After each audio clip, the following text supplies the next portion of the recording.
there. Subscribe to my channel. And also press this bell icon.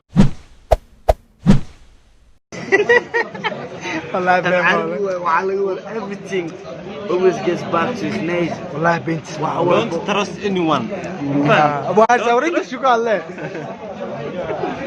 Good حقودين هذا قدنا الله أعلم مركا they are back سيد حدا ولا وصلاتين وإذن جعل السلام عليكم دمانتين dadku xiran alta 244 official kusoo dhawaada warbixin gaaban oo idinkaga diyaarinay Happy Maanka Abu iyo Xafsa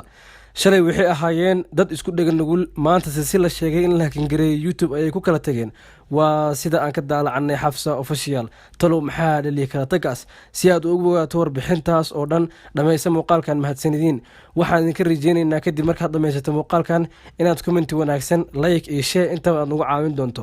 Happy Maanka iyo Abu oo la oran jiray Hamboys ayay la soo xiriirtay ayadoo ka faa'iideysanaysa habjiloonkooda iyo talentigooda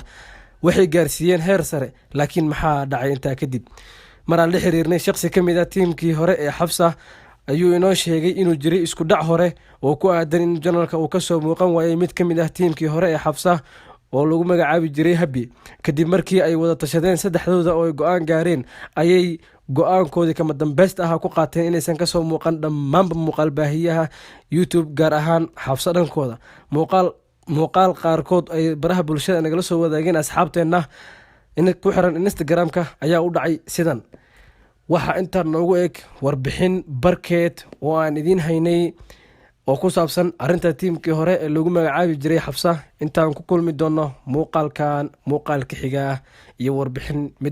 mid ka culus waxaan idinkaga tageynaa sida ay nabadgelyo halkaan nagala socotaan waa alta 244 official xasuusnaada like iyo subscribe iyo comment iyo share inaydan naga iloobin mahadsanidin